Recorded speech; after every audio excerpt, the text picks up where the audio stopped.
beeruhu waa qaar ka mid ah aasaaska nolosha aadanaha waxaana ay ku kala duwan yihiin abuurka dalagyada wax soo saarkooda iyadoo lagu saleynayo cimilada dhulka. gobolada Puntland ayaa inta badan waxa la sheegaa inay ku wanaagsan yihiin beerashada geedtimireedka waxaana jira ganacsato badan oo dhaqaalahooda u huray wax soo saarka beeraha. deegaanka Barookle oo ka tirsan degmada Carmo ee gobolka Bari ayaa wixii ka dambeeyay 1991 waxa laga hirgeliyay tacabka timirta iyo dalagyada kale ee geedmiroodka oo ay ka mid yihiin liinta, saytuunka, babayga, rumaanka iyo qudaarta kale ee kala gedisan.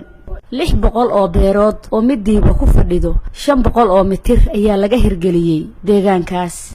ceelbiyoodyo dherarkoodu yahay ilaa 8 mitir oo ay uga faa'iideystaan tamarta cadceedda ayaa u sahashay in beeralaydu ay ku guuleystaan hamigooda. sida hadda muuqata waxa iminka socda in geedka looga soo guro miraha timirta si xirfadaysan kadibna loo sameeyo dhul ay shaqaaluhu ku baakadayaan. ilaa 300 oo kiilo ayaa halkii beer maalintii ka soo go'ah sida ay VOA u xaqiijiyeen beeralaydu. ganacsade Maxamed Yuusuf Dari oo ka mid ah qurbajoogta Soomaaliyeed isla markaasna ku nool deegaanka Barookle muddo sanooyin ah ayaa VOA la kulantay xilli uu ku guda jiray hawl maalmeedkiisa waxaana uu ka waramayaa beeraha xilliyada kala duwan ee ay soo go'aan iyo waliba sida ay suuq geeyaan.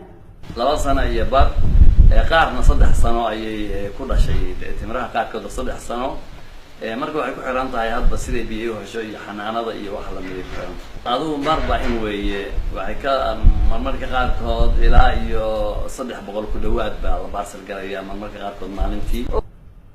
sidoo kale geed miroodka liinta oo noocyo badan leh sida burtuqaalka, liin dhanaanta, bambeelmada ayaa ka mid ah geed miroodyada ay beeralaydu ku guuleysteen wax soo saarkooda sida uu VOA u sharaxayo aqoonyahan Cali Maxamed Casayr oo ka mid ah qurbajoogta beeraha ku leh deegaanka Barookle. hadda geed miroodkiina waa baxay waa kan oranjadii waa tan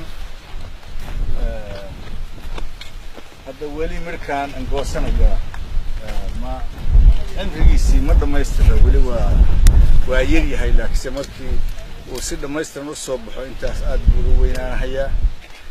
runtii waa ciid wanaagsan tabcan ciideedu wax kasta ku baxay. gudoomiyaha beeralayda Barookle Caaqil Cali Caduur Nuux oo ka mid ahaa asaasayaashii beeraha Barookle ayaa sheegay inay ku guuleysteen hamigoodii ku wajahnaa inay wax beertaan waxana uu qurbajoogta ugu baaqay in ay dalkooda maal gashadaan. maxaa saatal waddan iyo dibadda maanta laga cunaya iyo wax ka sii badan marka gudoomiyaha waxaan ugu baaqayaa inay dalkooda ka soo qayb galaan oo maal gashadaan oo kaayis garab taagaan oo insha Allah wax soo saarka dalka ay nala ballaariyaan. 26 sano kadib ayaa Puntland waxa ka yagleelmay dhul beereedyo ay si madax bannaan u sameysteen ganacsato Soomaaliyeed iyo shakhsiyaad aqoon dheer u leh habka beerashada waxaana suurtagal noqday in dadku ay helaan dalagyo kala gedisan oo wax soo saarkoodu najaxay iyo inay u iibgeeyaan meelo ka baxsan Puntland. waxaana jira in deegaanka Barookle oo ah dhul beeraley ah ay waqtiyada fasaxa u dalxiis tagaan qaar ka mid ah qurbajoogta iyo dadka deegaanka. Faadme Yaasin Jaamac VOA Boosaaso.